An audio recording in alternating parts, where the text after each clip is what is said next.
Menurut gue ini adalah pengalaman yang paling gak bisa gue lupain seumur hidup gue. Dimana ketika gue berusia di 14 tahun, tepatnya pada gue pertama kali masuk SMP. Pertama kali dalam hidup gue melihat sosok yang tak kasat mata, yang gak bisa dilihat sama orang lain. Dan juga ini adalah pengalaman dimana gue pertama kalinya itu dibuka mata batin gue. Sebelum masuk ke ceritanya, gue ngucapin terima kasih banget nih buat lo semua yang udah klik video ini. Jangan lupa subscribe, nyalain notifikasi di atas, dan share ke teman-teman lo sekiranya teman-teman lo berani buat nonton channel ini. Seperti biasa, buat lo semua yang belum nyeduh kopi, buruan seduh sekarang. Seduh sekarang. Gue juga sekarang mau nyeduh kopi dulu. Dan seperti biasa juga, ketika lo lagi semua nyeduh kopi nih, ada yang mau lewat. Saksikan.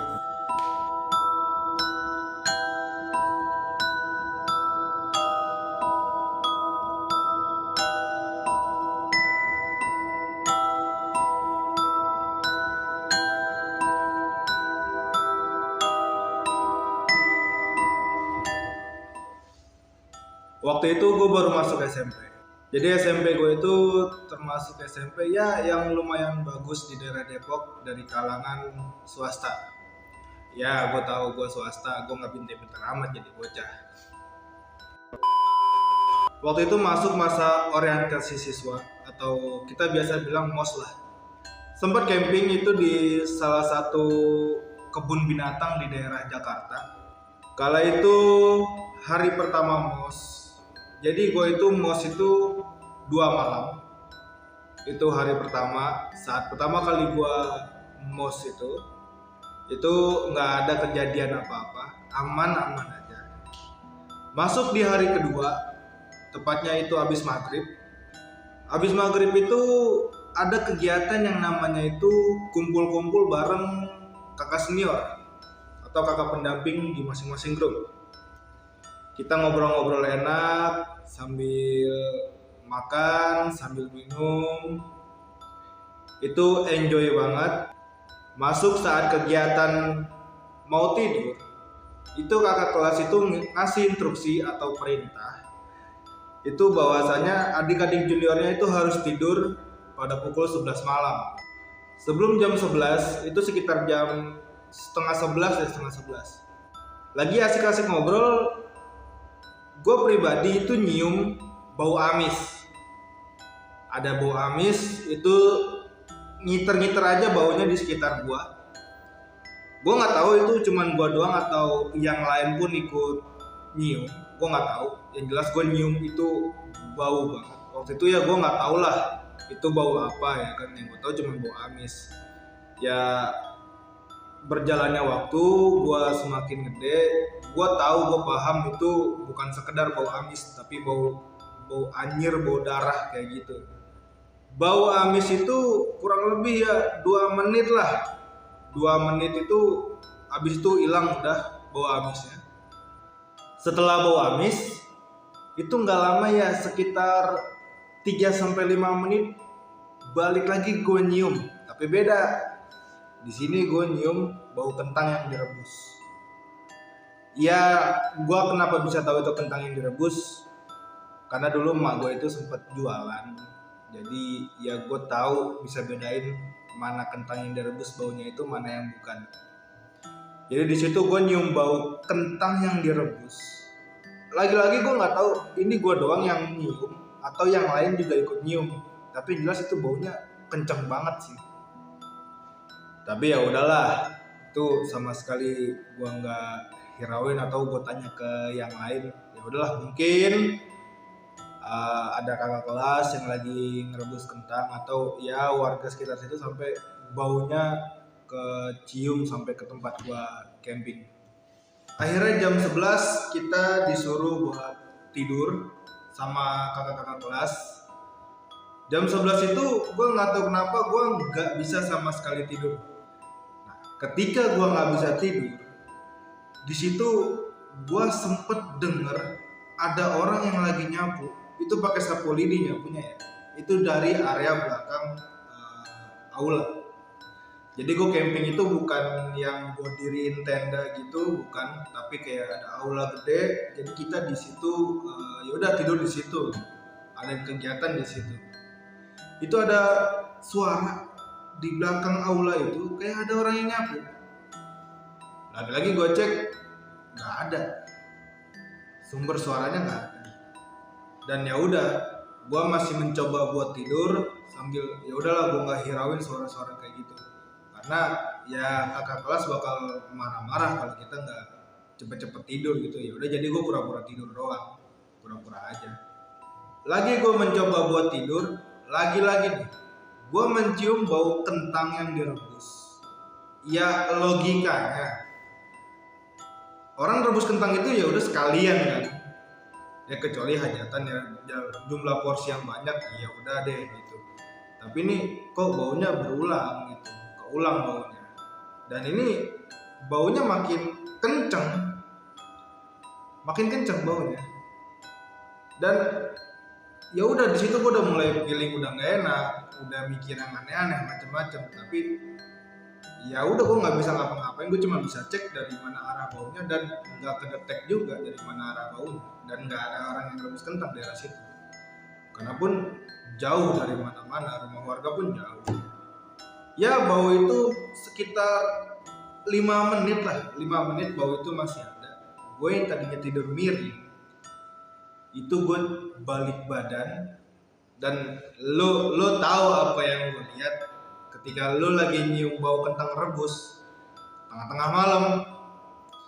Itu gue pas balik badan, gue lihat ada sepasang kaki itu gede banget. Itu lagi ngebelakangin gue. Jadi gue tidur misalnya posisi kayak gini, itu ada 2 kaki itu ngadep ke sono. Itu gede banget, bener-bener gede banget, hitam, berbulu, gede banget. Ya udah, nggak ngapa-ngapain, cuman dep gitu doang. Gue kaget, ya bukan orang dong karena gede banget kakinya. Ya gue balik badan lagi, biar nggak ngeliat itu kaki kan. Akhirnya setelah beberapa menit gue coba buat balik badan lagi. Ya itu udah alhamdulillah udah nggak ada lah, udah hilang. Bau kentangnya juga udah hilang, udah normal lagi. Jadi gue putusin ya gue berusaha lagi buat tidur. Tapi ketika jam menunjukkan sekitar jam 12 malam, itu gue ya pengen ke kamar mandi. Ya otomatis gue minta dong kakak senior gue buat nganterin ke kamar mandi. Ya gue bangun, gue samperin kakak senior gue kan, kak minta tolong dong buat anterin ke kamar mandi. Loh emang kamu belum tidur? Udah tadi, cuman ya pengen ke kamar mandi kak, tolong ya. Yaudah ayo. Yaudah gue ke kamar mandi karena ya perut gue sakit saat itu kan, gue mules. Lagi enak-enak di kamar mandi, itu kakak senior gue gedor-gedor pintu kamar mandi sambil ya suaranya panik banget. Gedor-gedor pintu kamar mandi, nyuruh gue buruan keluar. Wih, buruan keluar, wih. Ya udah gue buru-buru keluar kan. Udah keluar, pas gue buka pintu, tangan gue langsung ditarik. Dia lari, ya gue takut nyungsep juga kan. Ya gue ditarik sambil lari gitu. Ya udah, untungnya gue kagak nyungsep. Sampai di aula, gue tanya kan sama kakak senior gue, kak emang ada apaan sih? Narik-narik kayak gitu. Enggak ada apa-apa. Yaudah lu lanjut tidur sana. Ya udah, dia nggak bilang ada apa ya kan. Yaudah gue lanjut berusaha buat tidur. Gue tidur biasanya kalau lagi susah buat tidur, itu gue biasa tidur miring. Biar gue cepet buat tidur gitu. Gue biasa miring. Pas gue lagi tidur miring, suara orang nyapu itu kembali terdengar dari arah belakang aula. Kembali terdengar. Gue beraniin diri buat ngecek. Gue balik badan, gue beraniin diri buat ngecek. Samar-samar itu ada di ujung mata. Itu lagi ada orang pakai baju putih. Itu lagi nyapu. Cuman ngebelakangin. Itu ngebelakangin. Orang lagi nyapu ngebelakangin. Dan ketika gue lagi ngeliatin dia, lagi merhatiin dia, tahu-tahu dia balik badan, itu sapunya dibuang sama dia. Jadi sapunya jatuh kayak dibuang gitu, karena kan jauh gelap nggak kelihatan. Gue nggak tahu itu apaan ya kan. Balik badan, sapunya dijatuhin. Itu lo tahu dia nggak jalan, jadi dia ngeliatin terus set set set. Itu setiap gue kedip itu makin deket, cok. Setiap gue kedip deket, gue kedip makin deket. Akhirnya finalnya itu kedipan gue bener-bener ada di depan teras aula itu. Itu jelas banget gue lihat nenek-nenek. Dinding gue. Jadi tuh nenek-nenek mukanya itu keriputnya ada ya, nenek-nenek kan. Udah nggak beraturan. Ini matanya nih, bola matanya nih udah nggak ada. Jadi ya udah bolong gitu aja. Darahnya netes terus gitu ya kan. Jadi di sini baju putihnya tetesan darah dia. Dan di situ gue pertama kali melihat sosok yang bener-bener bikin gue speechless banget. Gue nge-freeze di situ. Gue nggak bisa balik badan apa gimana. Gue cuma bisa meremin mata gue. Iya udah. Ketika gue meremin mata, gue berusaha buat tidur di situ. Sambil nahan takut, gue berusaha buat tidur. Dan akhirnya alhamdulillah gue bisa tidur.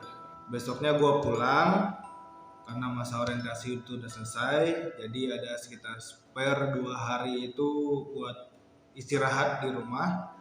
Ketika di rumah gue cerita sama nyokap gue, Bu, kemarin pas camping begini. Itu gue ceritain semuanya ke nyokap gue. Nyokap gue cuman bilang, ya udah nanti bilang ke Mbah, biar ntar Mbah yang bantuin. Akhirnya tibalah pada saat liburan sekolah. Di saat space waktu dari gue masa orientasi sampai gue liburan sekolah, itu gue aman, nggak ngerasain yang gimana, gue nggak ngeliat yang gimana, ya aman-aman aja. Jadi pada saat itu doang gue ngeliatnya. Akhirnya pas gue sampai kampung, gue cerita dong sama mbah gue, Mbah kemarin pas masuk sekolah begini. Terus gue ceritain panjang lebar, semuanya gue ceritain ke mbah gue. Dan mbah gue cuman bilang, ya udah nanti mbah bantuin, asal kamu berani. Ketika kamu udah punya keberanian, kamu bisa ngelewatin apapun itu. Itu pesen mbah gue. Udah kan, pede gue. Pas malam harinya itu mbah gue ngajak gue ke belakang rumah. Jadi belakang rumah mbah gue itu ada sawah, dan di pinggiran sawah itu ada saung yang gak jauh dari rumah mbah gue. Gue diajak ke situ. Pas udah sampai saung, di saung itu udah ada 2 kopi pahit sama yang gue tahu sekarang itu adalah bunga kantil. Karena dulu gue nggak tahu itu bunga apa. Sekarang gue tahu itu namanya adalah bunga kantil. Pertama kali gue disuruh makan itu bunga kantil.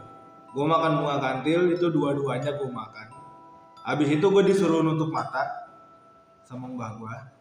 Ya udah gue nurut aja kan, karena kan gue mau dibantuin. Gue nutup mata. Ketika gue lagi nutup mata, itu gue diusap muka gue 3 kali kalau nggak salah, diusap. Sampai usapan yang ketiga, itu mbah gue ngasih instruksi buat dibuka pelan-pelan matanya. Ya udah, tapi salah gue sendiri, gue nggak buka mata pelan-pelan, gue langsung kayak buka mata gue. Harusnya pelan-pelan biar nggak kaget, ya menghindari sesuatu apalah itu. Gue langsung buka mata gue, sontak di situ gue kaget. Di depan gue udah ada, ya elah, sosok yang bener-bener serem banget. Di situ ada orang tinggi gede berbulu semua dari atas sampai bawah itu berbulu semua. Gue nggak tahu itu orang hutan apaan, gue nggak tahu. Ya jelas itu bulu semua, orang hitam gede. Dan yang gue ngeh lagi itu lidahnya itu panjang. Jadi lidahnya itu panjang. Iya, ya udah deh. Gue speechless di situ, gue nge-freeze dan gue pingsan di situ. Pertama kali dalam hidup gue pingsan di situ. Nggak lama gue bangun, gue langsung dikasih sama mbah gue kopi hitam yang udah disediain. Jadi kan ada 2 kopi hitam tadi kan. Jadi yang satu itu buat mbah gue, yang satu itu buat gue. Gue dikasih kopi hitam dan gue nggak tahu kenapa ya. Anehnya itu, gue tiba-tiba ngerasa seger banget badan gue. Orang biasanya kan kalau habis pingsan itu kan ya lemes kan, lemes, slow. Ini gue bener-bener seger banget, seseger-segernya orang. Dan gue nggak tahu kenapa, mbah gue itu nyuruh coba lihat sekitarnya. Gue telinga-telinga kan, lihat. Dan lo tahu, gue ngeliat berbagai macam hal yang belum pernah gue lihat. Dan sama sekali gue nggak pengen lihat itu. Itu banyak banget sosok apa aja ada, dari yang begini, begitu, setengah begini, setengah begitu, itu ada. Asli itu ada. Tapi gue juga nih ada anehnya lagi. Gue sama sekali nggak ngerasa, ya ada rasa takut dalam diri gue, ya manusiawi lah. Tapi nggak yang setakut gue pertama kali ngeliat sosok-sosok yang nggak pengen gue lihat. Itu gue punya keberanian dan gue pengen nyamperin mereka. Ya gue pengen gue tampol aja gitu ya kan. Ngapain sih ngeliatin gitu? Tapi mbak gue nanya, udah, ntar ada saatnya buat berinteraksi sama mereka. Dan lo tahu, sampai detik ini itu mata batin gue tetap kebuka. Dan gue setiap hari berinteraksi sama mereka. Termasuk yang di kanan. Oke. Pelajaran apa yang bisa kita ambil dari kisah gue sendiri? Ada satu pelajaran yang bisa gue ambil dari kisah gue, yaitu ketika lo punya masalah, ketika lo punya problem, apapun itu, lo harus cari pembimbing ataupun itu guru yang tepat, yang bisa ngebantu buat nyelesain masalah lu. Dalam kasus ini ya guru gue yang mbah gue sendiri, ya dia ya alhamdulillah bisa ngebantu gue buat nyelesain masalah gue. Yang gue bisa ngeliatin itu dia ya kayak ngasih power buat gue buat ya nggak takut lagi sama bangsa mereka. Dan buat lo semua, ketika lo punya cerita, lo bisa komen aja di bawah, kirimin gua ya nomor WA lo karena channel gua masih baru. Taruh aja nomor WA lo di bawah, ntar gua hubungin. Cerita apapun itu bakal gua tampung dan lo bisa bercerita di channel Di Balik Kisah. Selalu ingat, semua orang mempunyai kisah dan di setiap kisah pasti ada pelajaran. Gua Wiki, see you next video. Wassalamualaikum warahmatullahi wabarakatuh.